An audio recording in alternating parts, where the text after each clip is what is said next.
To consider amendment number 10, printed in House Report 115-830.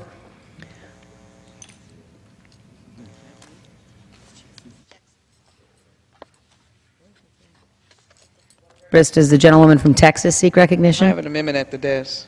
The clerk will designate the amendment. Amendment number 10, printed in House Report number 115-830, offered by Ms. Jackson Lee of Texas. Pursuant to House Resolution 996, the gentlewoman from Texas, Ms. Jackson Lee, and a member opposed, each will control 5 minutes. The chair recognizes the gentlewoman from Texas. Let me thank you, Madam Chair, and again, let me thank the chairman and the ranking member of this committee and their commitment to historic preservation. Since 1837, historically black colleges and universities have served the needs of higher education for the African American community. The first HBCUs were established in Pennsylvania, Ohio, Missouri, and Tennessee. After the Civil War, there was an influx of HBCU establishment throughout the Southeast, Midwest, and Southwest. The Jackson Lee Amendment provides an additional $1 million for the Historic Preservation Fund within that fund to be allocated to historically black colleges and universities, institutions that are uniquely American, fundamentally historical, and distinctly beneficial to the American culture and history. In my state of Texas, it joins with any number of states throughout the United States in the North, the South, the East, and the West. Interestingly, these schools are not relegated to the South. They're actually all over the United States. They're older structures, and for those of us who visited these schools, we recognize the importance of continuing to preserve their historic structure. I mentioned earlier that there is great results in funding and profits for those who can provide historic opportunities for travelers to visit.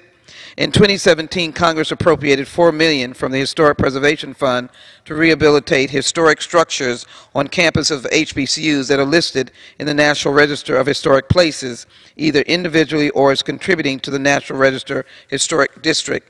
I can assure you that these are great assets to America. The projects must meet major program selection criteria, and all work must meet the Secretary of Interior standards and guidelines for archaeology and historic preservation. Simply, what we're doing is to allowing our history to be preserved.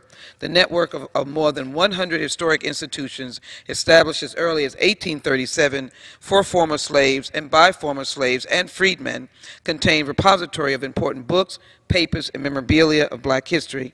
Black history, as other history, is American history, and the opportunity to preserve it and to continue to expand the opportunity to improve buildings that will now educate this generation of students is an important role for us to play. And with that, I reserve my time. Gentleman from Texas reserves. For what purpose does the gentleman from California seek recognition? Madam Chairman, I rise in support of the amendment. Without objection, the gentleman is recognized. Happy to continue to work with the gentlelady from Texas on this program and others, and have no objections. Urge adoption of the amendment. Gentleman yields back. The gentlewoman from Texas is recognized. Let me thank you very much. And again, I want to thank the ranking member who has been so gracious. Thank you so very much. I believe, as Texas Southern University, not as old as 1837, Prairie View A&M, and others throughout the nation will benefit from preserving these historic buildings and as well providing them as a source of learning for everyone around the nation. I ask my colleagues to support the Jackson Lee Amendment, and I yield back. The gentlewoman yields back. The question is on the amendment offered by the gentlewoman from Texas.